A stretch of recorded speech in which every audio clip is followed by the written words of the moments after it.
Hi, I'm Andrea Kanaris, social scientist and founder of All Things Social Impact.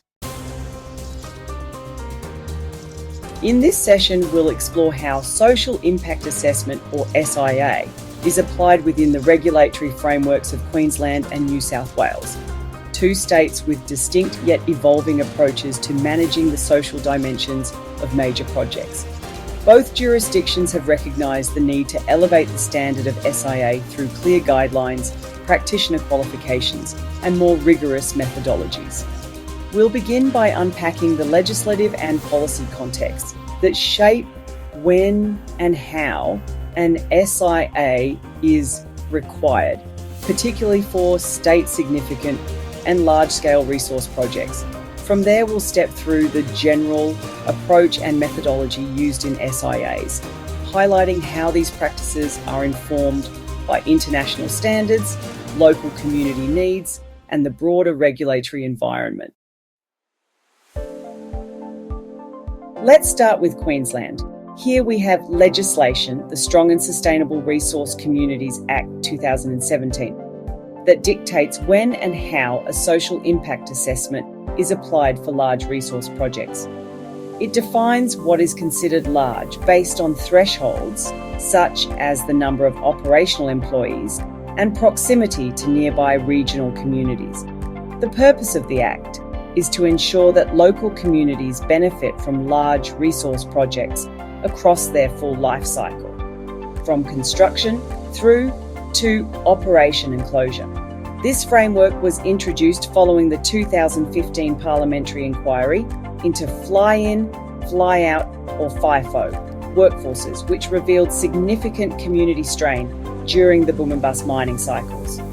In places like Moranbah, FIFO arrangements extended to McDonald's workers, creating a surreal situation where even fast food staff were flown in. It got hectic across the country, particularly in some rural Queensland towns. Fast food staff and essential workers, such as nurses, teachers, and emergency service staff, were unable to find affordable housing. When the bust occurred, these towns ended up with boarded-up houses and various other issues.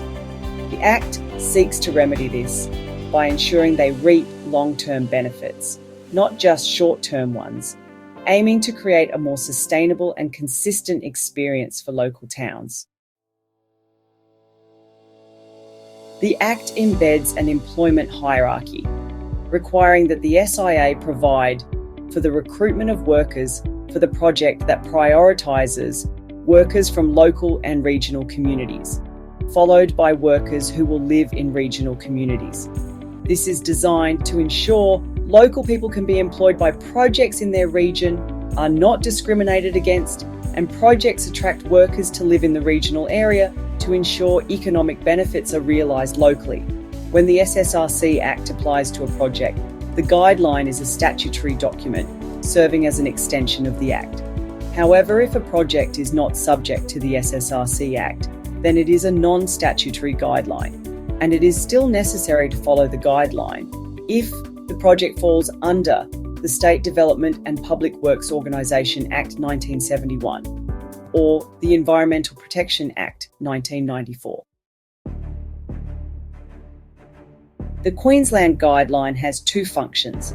It serves as a statutory document and dictates the matters to be considered in a social impact assessment: engagement, workforce, business and procurement, housing, accommodation, health and community wellbeing. This differs significantly from New South Wales. The key difference is that in Queensland, community and stakeholder engagement is divided into three components. The Guideline explicitly requires proponent or project level engagement to be conducted and reported in the SIA, as does the EIS. Additionally, the SIA-specific community and stakeholder engagement or field study involves qualitative data collection. In New South Wales, the Social Impact Assessment Guideline includes a technical supplement. The Guideline is designed for practitioners, but also helps proponents understand their responsibilities. The technical supplement offers guidance for practitioners on addressing and applying the guidelines requirements.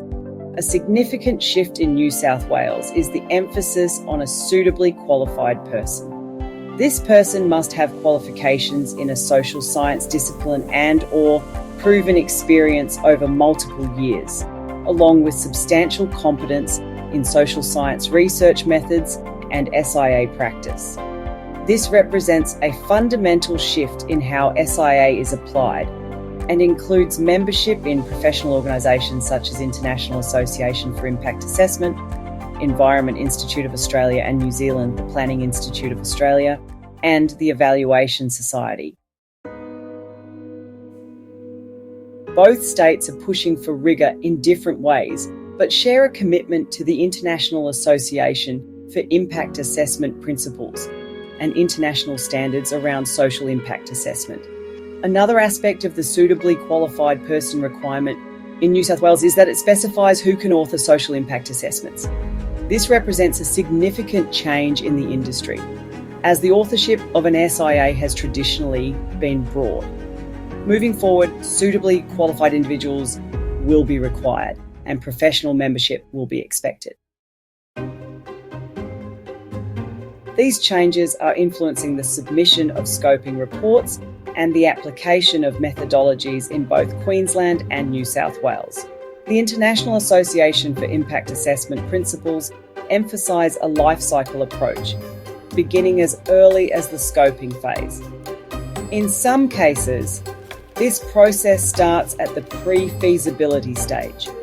When designing an SIA, practitioners should consider closure and post-closure planning, as seen in Queensland's progressive rehabilitation closure plans, which are now required at the EIS phase rather than near the project's end. The lifecycle approach ensures that the project is not viewed narrowly, but through its entire span, including closure and post-closure stages.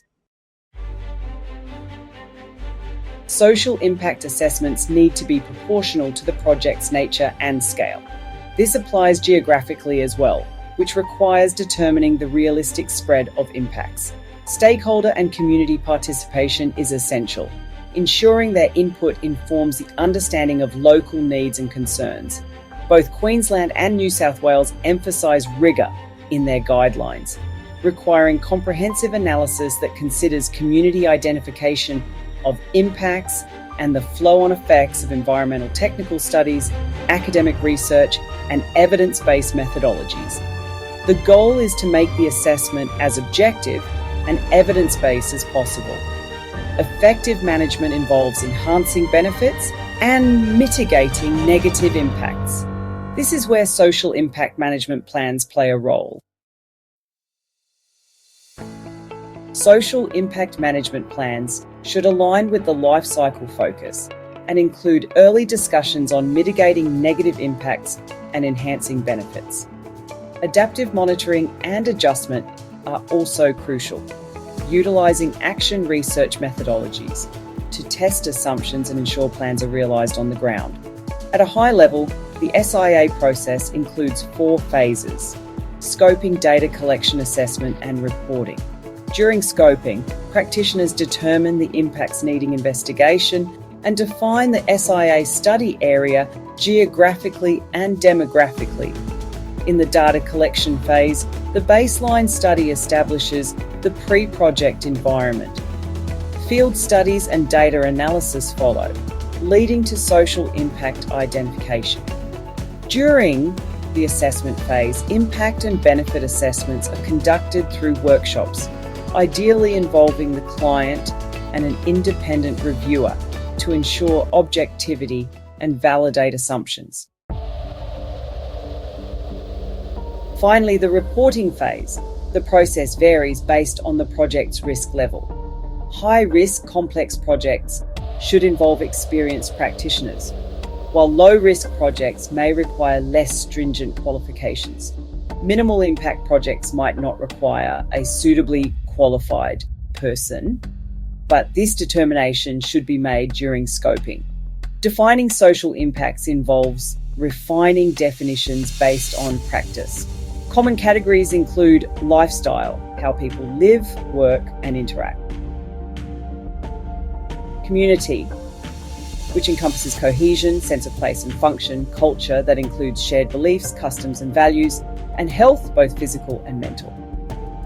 Safety, surroundings, interaction with natural and built environments. And livelihood, which refers to economic impacts, are also critical. Decision-making systems, trust levels, and government processes can emerge as significant issues, especially in areas with low trust in projects or governance. Cumulative impacts are increasingly relevant, particularly in regions with multiple concurrent projects like renewable energy zones. These impacts may not appear in individual projects but become apparent when overlapping activities are considered. Addressing cumulative impacts requires understanding project timing and overlaps. Directly impacted individuals experience tangible effects such as noise and dust, while indirect impacts include benefits to local businesses. Impacts can also be categorized as tangible, measurable, or intangible, perceptual, with benefits framed in an impact-benefit framework. Enhancement measures maximize positive outcomes, while mitigation measures minimize adverse effects. Social impact assessments should maintain consistent language and align with environmental standards, ensuring clear communication and effective planning throughout the assessment phases. In summary, social impact assessment in both Queensland and New South Wales is evolving to meet the growing demand for more transparent, robust, and evidence-based planning processes. While the two states differ in their legislative triggers and technical requirements, they share a commitment to embedding social science principles, community engagement, and lifecycle thinking into the core of project development. Practitioners are expected not only to demonstrate methodological rigour, but to ensure that local voices are meaningfully reflected in project design and decision-making.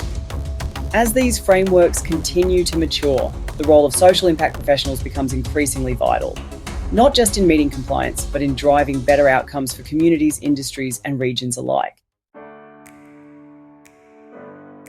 For more learner videos, guidance, tools, and templates, visit All Things Social Impact. Remember to like, share, subscribe, and leave your comments below.